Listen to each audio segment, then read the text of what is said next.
सहना भवतु सहनौ भुनक्तु सह वीर्यं करवावहै तेजस्विनावधीतमस्तु मा विद्विषावहै। ॐ शान्ति शान्ति शान्तिः। समस्तजनकल्याणे निरतं करुणामयं नमामि चिन्मयं देवं सद्गुरुं ब्रह्मविद्वरम्। हरिः ओम्। मूकं करोति वाचालं पङ्गुं लङ्घयते गिरिं यत्कृपातमहं वन्दे परमानन्दमाधवम् परमानन्दमाधवम्। हरि ओम्। Hare. So we saw in the 12th verse as well as the 13th verse when we went for it, that this body that is there, it is that which is going through the various changes. But is it permanent? No, it is not permanent. We are thinking of it as permanent. Why? Because we are the ones who are witness to all its happenings, and therefore that constancy of thinking that I am that experiencer makes me think that my identity, my false identity with this body is what is permanent, right? But this body is undergoing various changes, and it is not limited to this body even. It is that which each and every body that I get endowed with will go through, be it that of birth, childhood, yauvanam, jara, right? So there is going to be youth, there is going to be old age, and then of course there is going to be the death further. For what? For that body. Whereas what is that which is nitya? That which is nitya is this Atma, is this witness consciousness that is illumining all the experiences that the body goes through. Yeah. So, the verse, what was the verse? Dehinosmin yatha dehe kaumaram yauvanam jara tatha dehantara praptihi dhiras tatrana mujyati. So, dehinaha, that embodied soul, which is in this soul, which is present in the core of this particular body, in this deha, what is going to happen to it? It is going to witness all of this, kaumaram, yauvanam, jara. But what happens further? That deha is going to go, yet that which is witness to that deha, that is ever going to be persistent, it is going to be constant. So, the one who realizes this, who realizes that Nitya Atma, that is the Dhira. Now, the essence of this particular verse, the 13th verse, is that this Atma is Nitya. All else which we are witness to, that is impermanent, that is anitya. And therefore also in the verse it says, Agama payino nityaha. Sorry, that comes in the next verse. But here what does it say? That, whatever experiences I have in this body, even though I might think of it as permanent, it is not permanent. And there are umpteen number of examples to show that it is not permanent. Now further on, when we see this life at one even if we take one instance of it, then what do we see? We see that there is some kind of a samyoga and some kind of a viyoga. There is some kind of a contact, and there is also some kind of a separation, as though somewhere we are uniting with something and at the same time we are separating from something.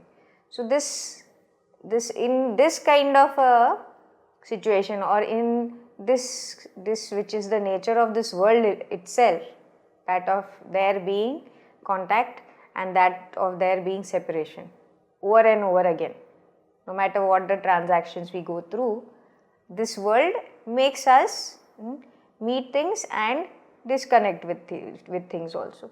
So what is it that one should realize from this?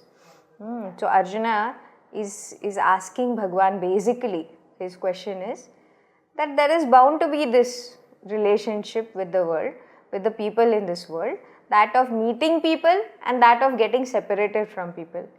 So how is it that one should not grieve? How should one deal with this kind of sorrow that one has to go through over and over again?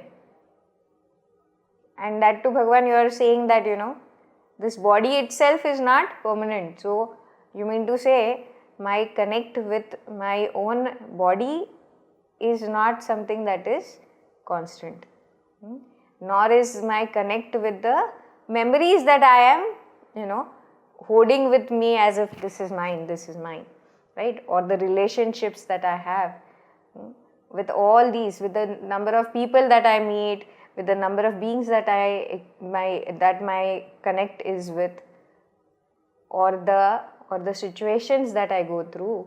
You are telling me that none of these are permanent, and then you say that you should not grieve. So what is it that you are trying to tell me there? So then Bhagwan in answer in the 14th verse says, Matra sparshastu kaunteya शीतोष्ण सुख दुःखदाः आगमापायिनो नित्याः तां स्थितिक्षस्व Bharat. Okay, again I'll put up the verse for those of you who don't have the book.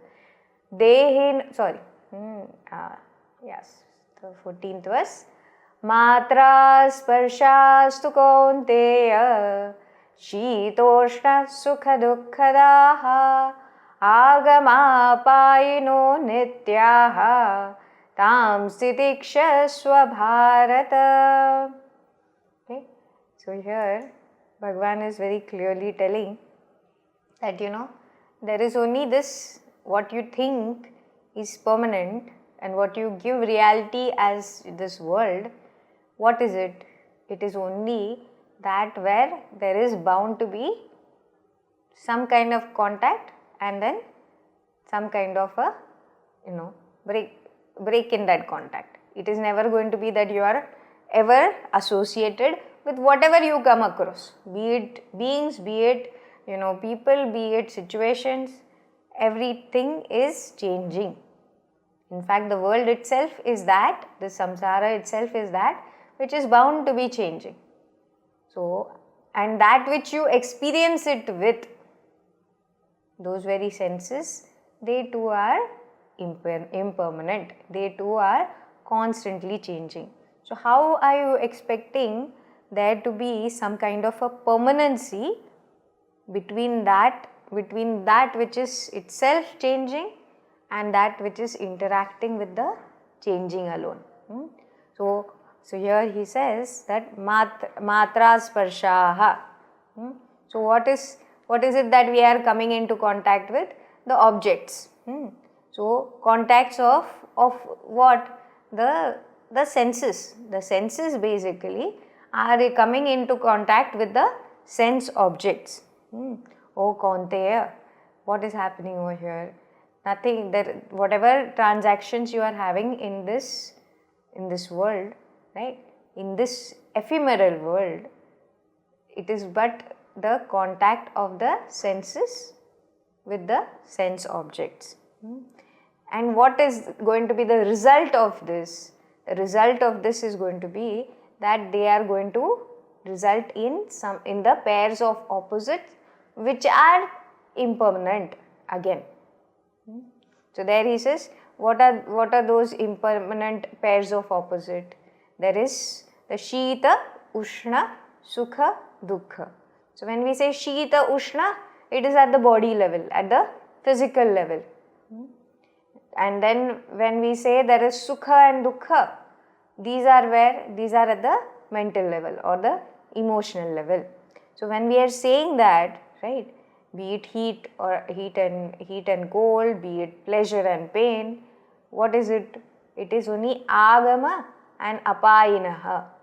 Agama, that which is going to come, and apayinaha, that which is going to end. Agama payino anityaha. Though it sounds like nityaha, right, when we are chanting agamo payino nityaha, but it's actually anityaha. Anityaha, that which is impermanent. These effects that are, the results of this contact of the senses with the sense objects. What is going to be the resultant? The resultant the result is going to be the producing of these pairs of opposites, which are nothing but impermanent themselves. So they are anityaha. So what should one do, Bhagwan? What are you trying to say then? So here Bhagwan tells him, Tam titikshasva. What should you do, Arjuna? Arjuna, you have to just, forbear them. Tam titikshasva. Bharata. So what should you do? Just endure them bravely. That is what he is saying. O descendant of Bharata. Just you have to do one thing. You have to develop this ability to have forbearance in all these pairs of opposites, which are nothing but impermanent. So here he says basically, He Kaunteya, Matra Sparshaha tu Shita Ushna Sukha Dukkhadaha Agama Apayanaha Anityaha. He Bharata, Tam Stitikshasva. The contacts of the senses with the sense objects, O son of Kunti, which cause heat and cold, pleasure and pain, have a beginning and an end. They are impermanent. Endure them bravely. Okay. So here, if we see even in our own life, if we look at any day also, any day, like you take any day in your life, even say today, there might have been some people whom you met for the first time, and some people, you had to say bye to, right? Or some experiences where you said that okay, or some objects you might have in your home also, which you said that okay, now this is not required, I better drop it, right? So like there are instances when we are saying that life is full of changes, and when we say that, it means that there is day and night, there is the months, there is the seasons which come and go, and this is how nature is, and this is also the entirety of life itself, right? The world is never going to be the same at any time, so we can't really hold on to anything and say that no, this part of it is permanent. So here also Bhagwan is giving us a very clear indication for what is good for a sadhaka.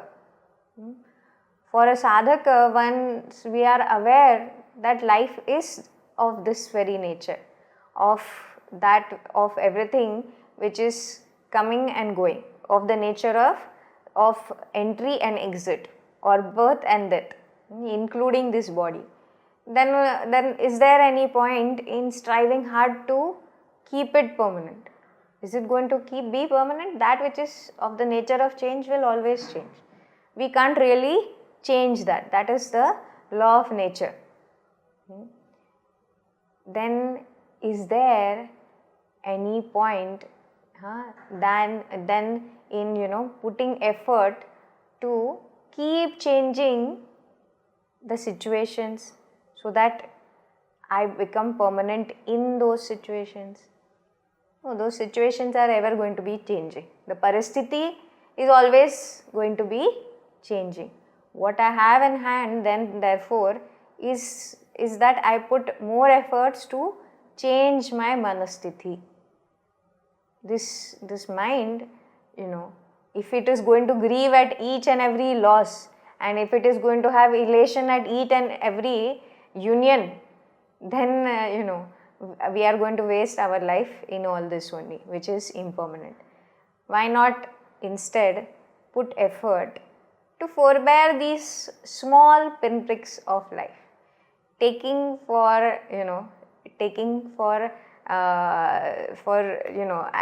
it as a fact of life that this is how the world is. This is how each and every moment is going to be. There is going to be a rise and there is definitely going to be a fall off, right? There is going to be a birth and there is going to be a death.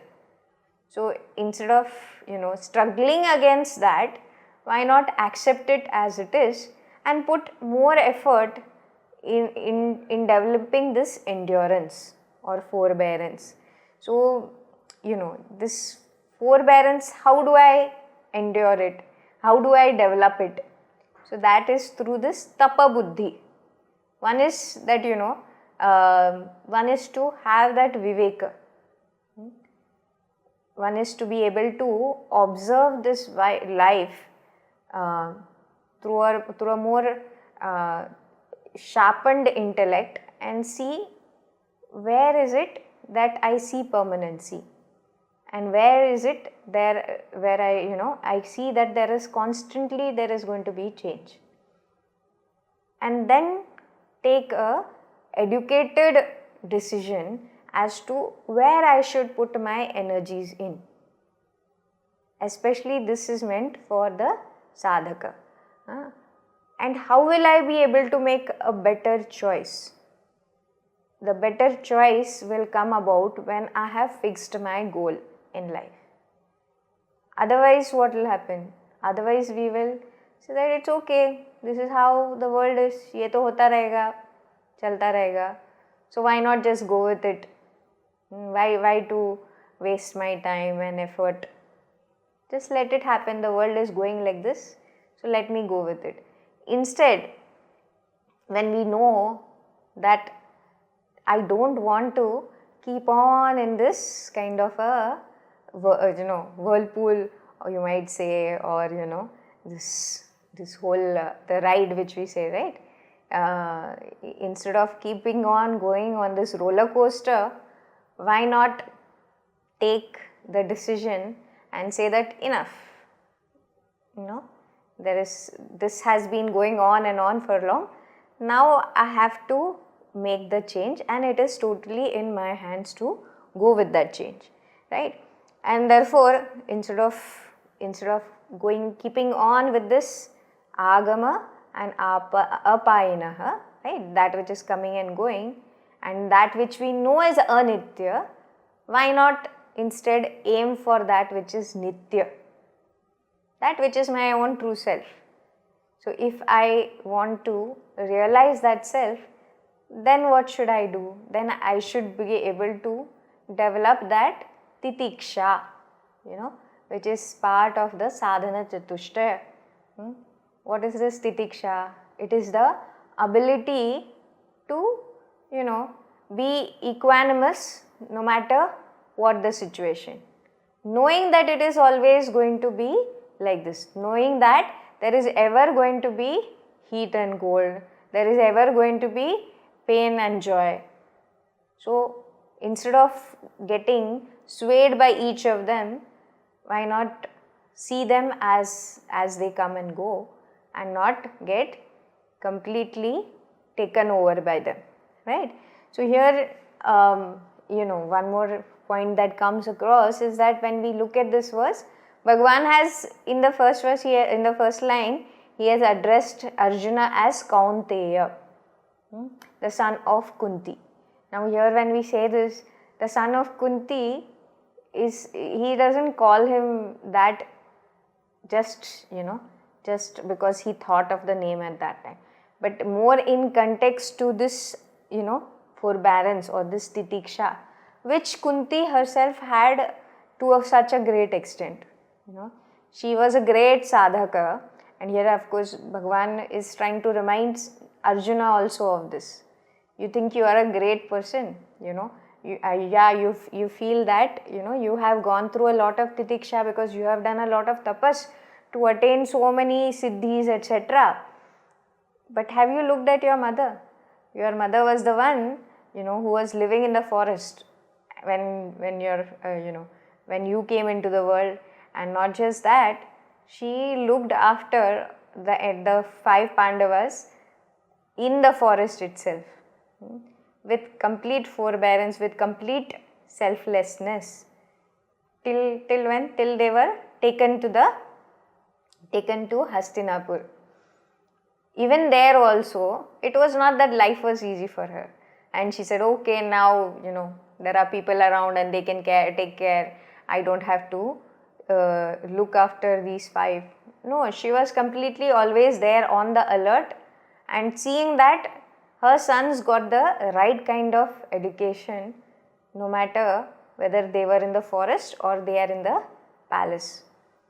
And later also, when it came to, even the various situations that they went through, they always took her counsel. They sought her guidance in whatever they did.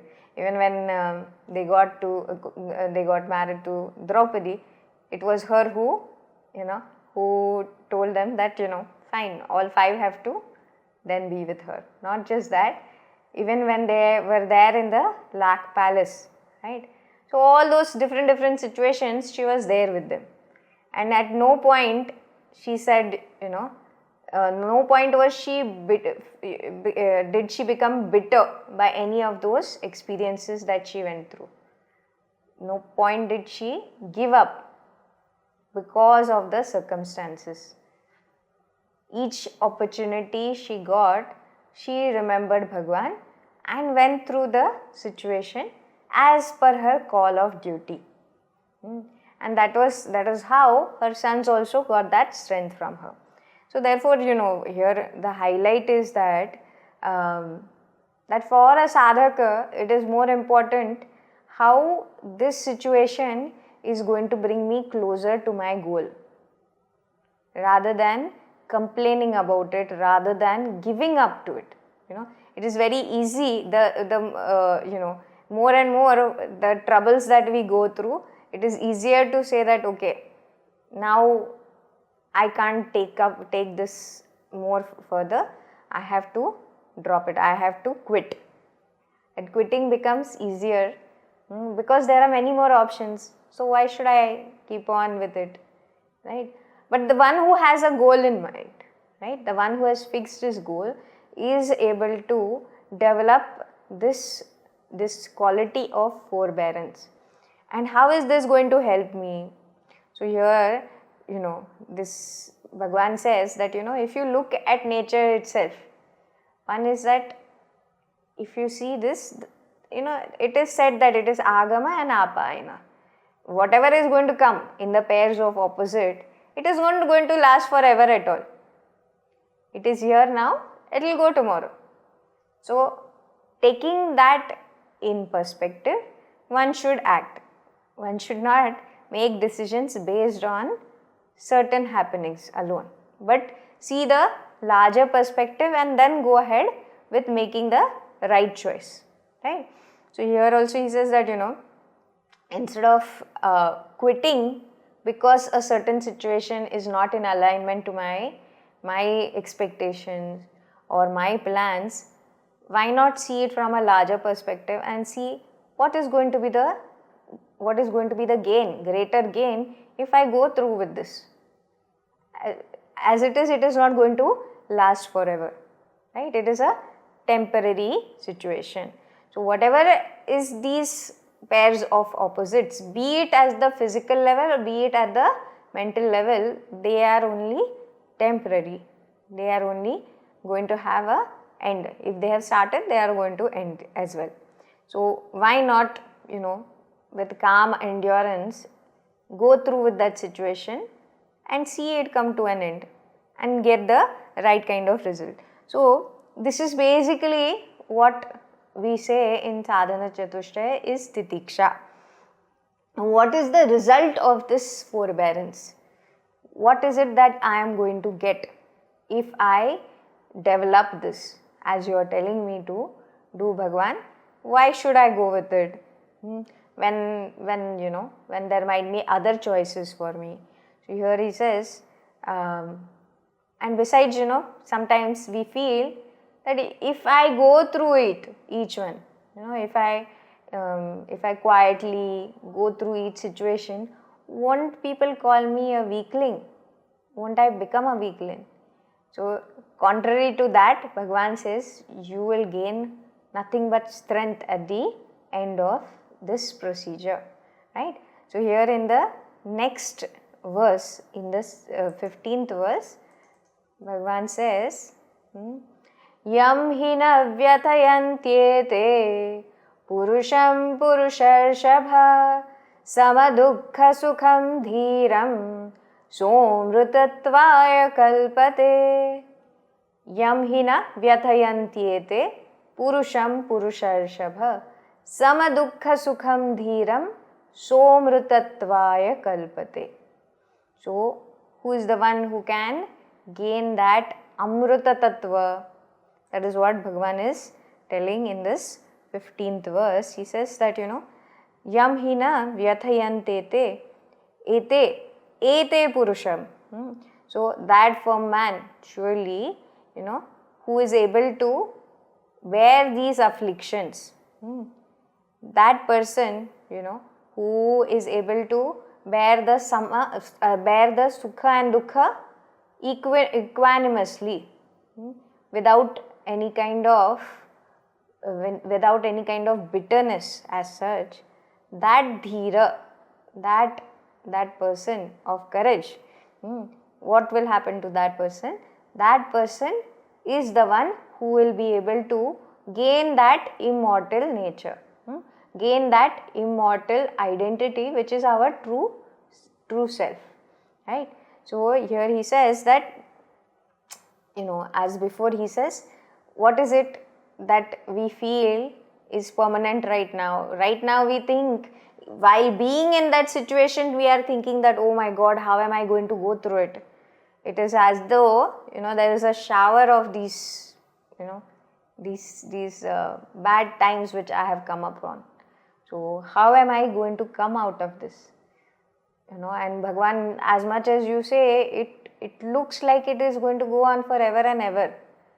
One situation comes, it is there for long, and then another situation comes. How do I keep on going with it? And you are telling me to endure it. How will I endure it? So here Bhagavan says that you have to keep in mind, at the end of it, you are the one who is going to be the beneficiary of the results of this forbearance. And what is the result of it? The result of it is that you will become more strengthened in your resolve to have what? To have the detachment from this, this world, which is nothing but an impermanent illusion for you, right? Right now it seems like a reality, but what is it? It is not something which is permanent. So therefore, what is better? It is better to develop this greater inner strength than to give in, than to quit immediately and become a weakling. You might, in the world's eye, there might be people who will praise you and say, very good, at the right time you made the right choice and you came out of that. Yes, but what happened? Were you able to come out of it permanently? Or do you have some regrets still? Right? The one who is able to endure and come out more successfully, that person, will not have any kind of regrets also. And one more thing which is said is that generally, when such bad instances come into our life, one is to keep in mind, the sadhaka has to keep in mind that it is impermanent. It has come for a reason. Though the reason doesn't fit into our logic of the present, and we might say, but I didn't do anything, I don't deserve this, so why am I going through this? But yes, this is your own prarabdha. It is not someone's prarabdha that has come on to you. It is your karma of the past which is right now, bearing fruit, even though you had not expected it to. So what do you have to do? You have to keep that mind and go through that experience, right? But one more thing is that if we go through it positively, what will happen is that not only we will develop that endurance, but also that that particular episode which was anyways destined to come into our life will have a smoother transition or smoother exit than we would have otherwise seen, right? It is said, like, in Jnaneshwar Maharaj says that when something bad comes into our life, some bad situation, then it is something of the past which is bearing fruit now. And the better we endure it, the better will be our own gain. So just anyway you have to deal with it, and anyway you do not have any kind of control over that situation. But what do you have control over? You have control over your own, your own, what you would say, your own endurance to it, or your own resilience towards it. That is more effectively seen if, as a sadhaka, you bear that strength. Now you will say, then from where do I bear that strength? One, you told that you keep your goal in mind, etc. But how will I keep that goal in mind when things are so bad? So for that, Bhagwan's, it is not Bhagwan who is saying, but it is more that bhakti which is there in our heart. If we have that shraddha, if we have that bhakti for Bhagwan, then this is that opportunity when we should be able to enforce this more and more, to make Bhagwan alone our support. Then the rest will definitely come about by itself, right? And yes, that ability to bear the physical brunt of it, that will, of course, that most of us have it also. Now, be it students, be it adults, everyone travels from place to place. You can't be in one place for all your life, and definitely, even if you are in one place, the climate changes are happening so rapidly that there is bound to be changes in the seasons also. Like right now we are going through a bad patch of heat, but despite all the ACs, etc. and all that, right, how much comfort can you bring into your life? And is it going to actually make you strong and go through all your experiences, or is it making you weaker and weaker? So whatever the changes we make in the outside world are not really going to help us endure these, right? So definitely, in all of us there is some amount of this kind of forbearance and resilience. But the more we build in, the greater is the strength. And where does it come into application more? The more it is at the mental level, at our emotional level, in a sadhaka most importantly, where we are able to bear any kind of insult or any kind of criticism without getting affected within. Of course, what needs to be shown sometime to the world needs to be shown, but how much of it is affecting me so that I am totally broken within, right? So that strength is more important than the external strength or the physical strength. And that is what Bhagwan is here trying to get into our minds, right? So he says that Bhagwan refers here to the person who can endure this with samata, sama sukha dukham dhiram, the one who is able to bear this with equanimity, be it pleasure or pain, right? Be it joy or sorrow, right?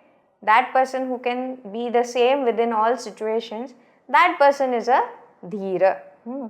And here, it is what is it that we are trying to build over here?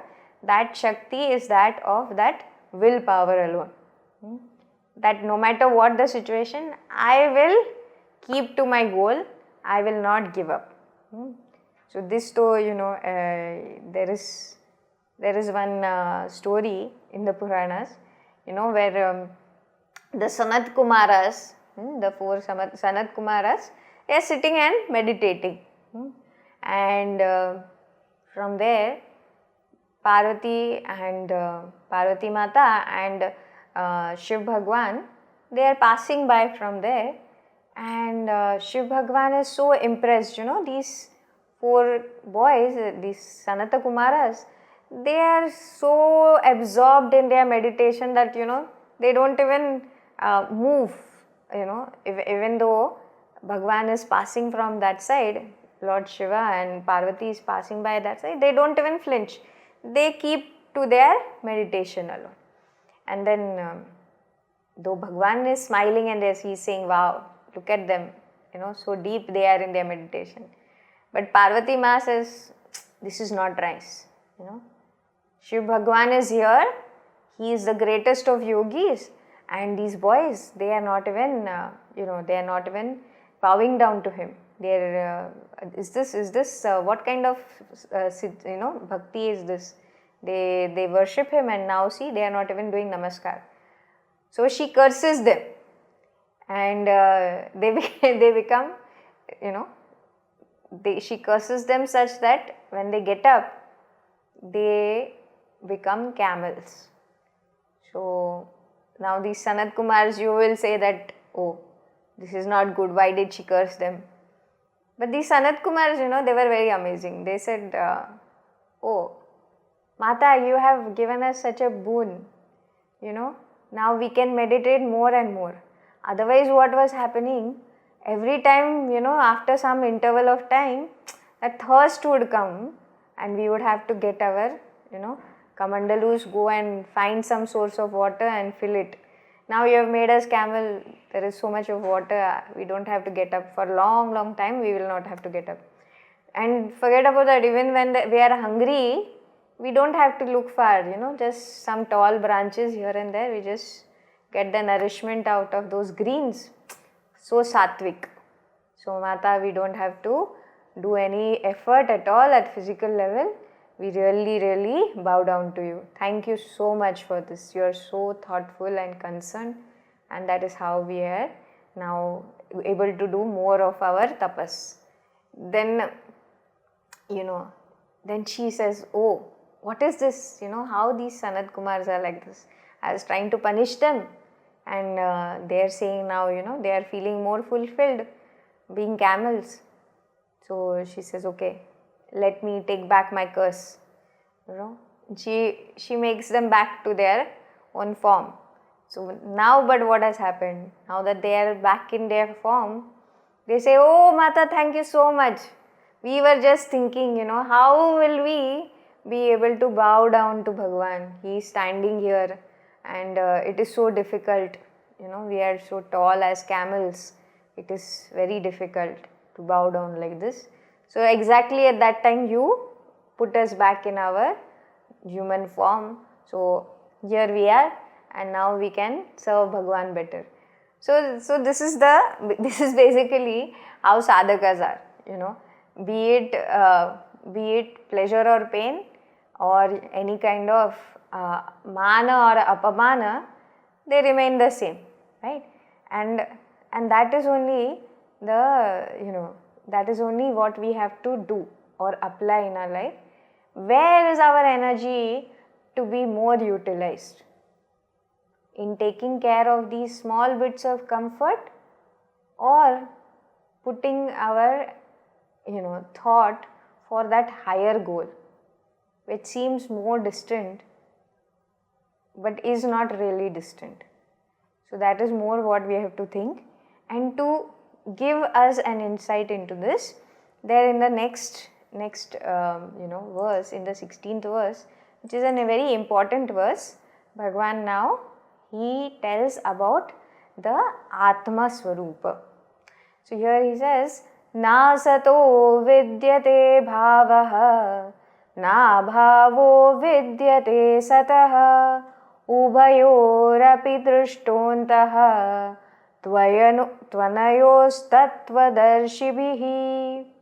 Again I'll chant. Na sato vidyate bhavaha, na bhavo vidyate satah, ubhayorapi drishtontaha, tvanayostattvadarshibhihi. So here this verse is very important. We might take the next class also to cover it, but basically this is talking about this Atma Tattva. So here he says, Na asatah vidyate bhavaha, na abhavaha vidyate satah, ubhayoho api drushtah antah tu anayoho tattva darshibhihi. Okay. So here first of all, to understand what is that which is asat and which is sat. So that which is asat, is it very obvious to us? What is asat? Asat is that which is having a dependent existence. So that which is having a dependent existence is asat. Asat, that which is not real. Okay. Asat is that which is not real, right? Okay. And what is sat then? Sat is that reality which is ever independent. Okay. So now if we look around ourselves, what is that which is asat and what is that which is sat?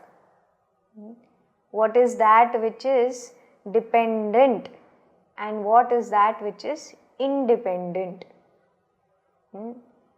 So if we look at anything in this world, how is it? If we look, any object, is it going to be having any kind of independent existence? Or can we call it a reality? Because this is where we should question our belief in this world, where we think that we are giving reality to this world as that truth which we perceive with our five senses. And this reality we also give to this five senses even, right? Which includes our body, also our mind. So when we say mind, it also means our thoughts, right?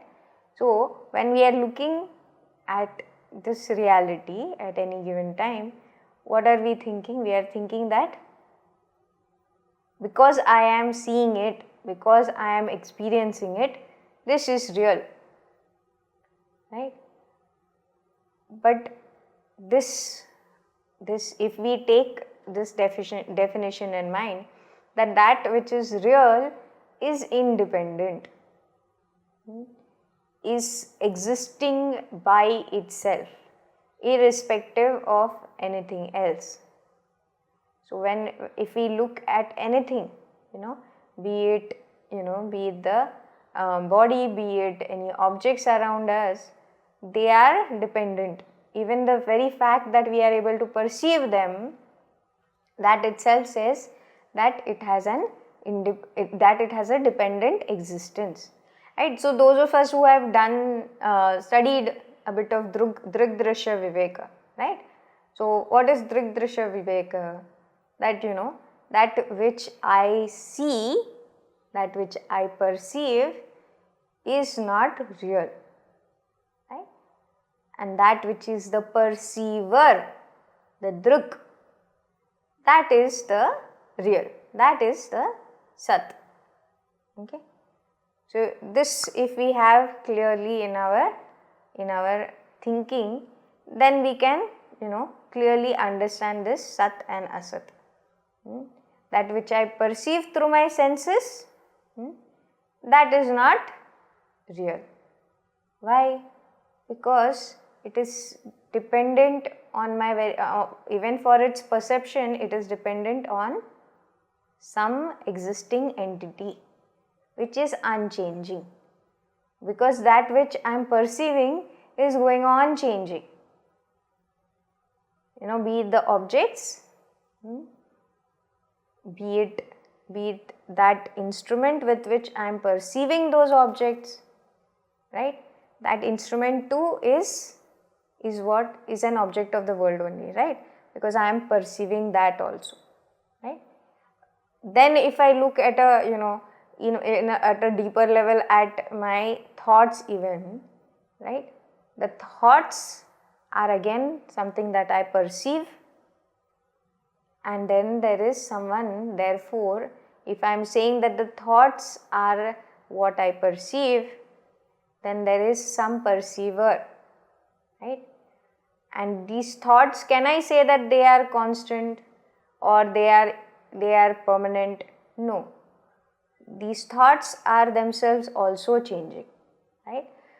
Then can I say that this perceiver of these thoughts or the seer of these thoughts is someone who is permanent?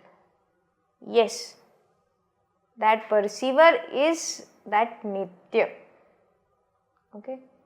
So therefore, so who is that which is independent in this transaction? That perceiver or that perceived? That perceived is ever changing and therefore is dependent, right? So the perceived is that which is Asat, and the one who is perceiving is the Sat, right? So when this is clear to us, right, therefore then we can further move ahead, right? Here when we say, right, that there is the perceiver, right? So here if we see in the earlier verses, what did Bhagavan say? Matra sparshastu konteya shitoshna sukha dukkhadaha. Then further is what? Agama apayino nityaha anityaha tam sitikshasva bharata, right? So therefore before only he has said, be it the senses or the sense objects, they are of the nature of coming and going, they are not permanent. These you forbear. These you develop this titiksha and you take care of those. You don't waste much time over that, is what he is saying in general. Okay, there you should not put in much of a battle, right? That you can definitely take care with some bit of effort, some strength that you have to develop by yourself, in bearing these, then you can take care of. Now is this important only for a sadhaka or any person? This is important for any person, right? Be you a warrior, be you in a career, right? Be you a sports person, anyone in this world has to have some amount of titiksha, right?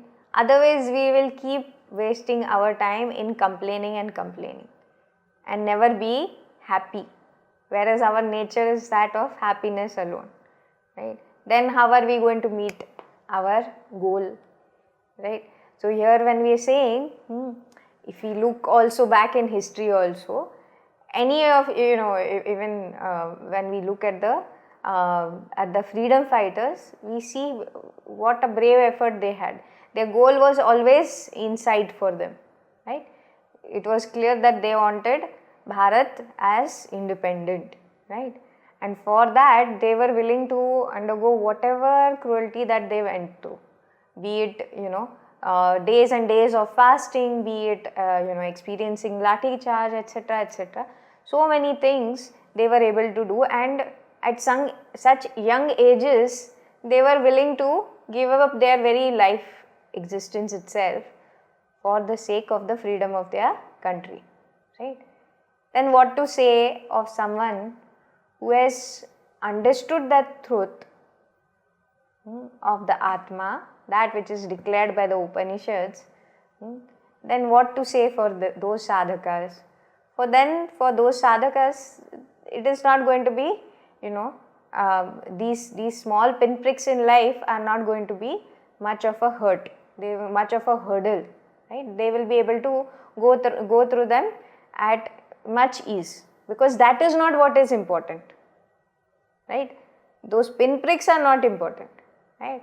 Like if you take the instance of Nachiketa, he waited for how many days? 2 days and 3 nights he was there in front of Yamaraj's home without any water. He said, no, I want to ask him the questions and I want the answers from them, and he is the one who is going to give me those answers.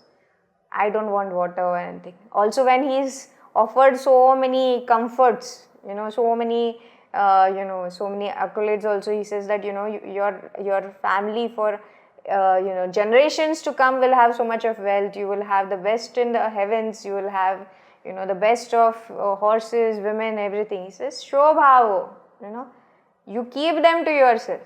I don't want them. Why? Because they are Shwabhava, means they are not having any kind of future. Shwa abhava. There is no tomorrow for them. These what you are offering me, these offerings have no permanency. Why then should I accept them? For what? Instead of what I am asking you. I am asking you that which is permanent, and you are offering me seemingly permanent. Why should I accept it? So for the sadhaka, it is his viveka should be right in place. Why should I go through heat and pain when there is AC available? Why should I go and sit in the Himalayas and be bitten by mosquitoes? Why should I keep myself hungry? No. That tapas is important. And why is that tapas important? Because I have to gain that knowledge.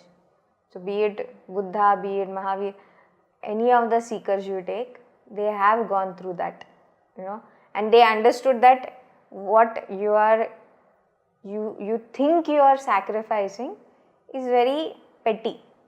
It is not something which is so high that you might appreciate yourself and say that, oh, here I am doing so much of tapas, I better gain whatever I am seeking, right? But there you had someone like Buddha also who said, either I get that realization or I die here and now, right? So here this forbearance therefore has that kind of importance, and therefore you might say that why hasn't Bhagavan spoken of other sadhana chatushtas? Why has he taken this titiksha alone over here? So he is very clear on what he is going to bring to Arjuna, right? So here he is telling, all this that you are thinking, what you are thinking of artha and kama, drop it. That is of lesser importance. Think of what is your goal, and then bear all that. You are not just not just that you are a seeker, but you are that kshatriya. So you should be able to, whatever hurdles come your way, you should be able to cross them, right? So and on that also, then even in the next word he had said, yam hina vyathayantyete purusham purusharshabha samadukha sukham dhiram somrutatvaya kalpate. Who will get that immortality?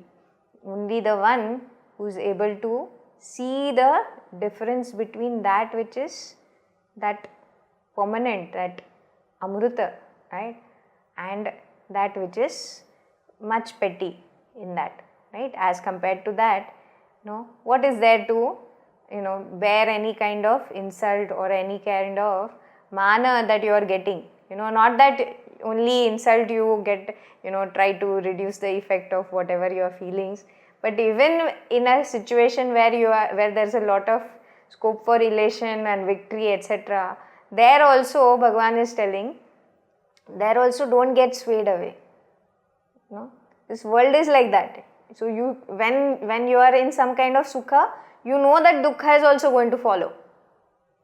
So be prepared for that. Don't become lax. Okay, arey, now this is my best period of life, I should just enjoy it. No. This has come, this will also go. Dukkha has come, dukkha will also go. So that is what one should keep in mind and go through whichever situation. Especially for a sadhaka, this is important. Right? And then when we are talking of this, this next verse where he is talking of Sat and Asat, what is more important is that which he spoke of in the earlier two verses was the Asat. So he has already presented that Asat as that which is impermanent, that which is dependent. And that which is dependent is not going to give me that immortality that I am seeking. It is definitely not giving me that permanency that I am craving for. Right?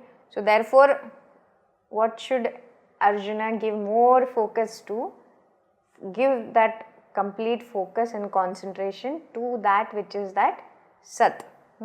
So, where you feel here, what is told over there is that there where you think there is, it is not. What is not?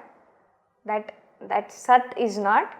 It is ever there. Wherever you see that Asat, wherever you see that dependency, you have to see that there is that Sat with it. Why? Because that Asat is completely dependent on that which is that Sat. And wherever there is that Sat alone is. That Sat is not dependent on something else. And that Sat you are.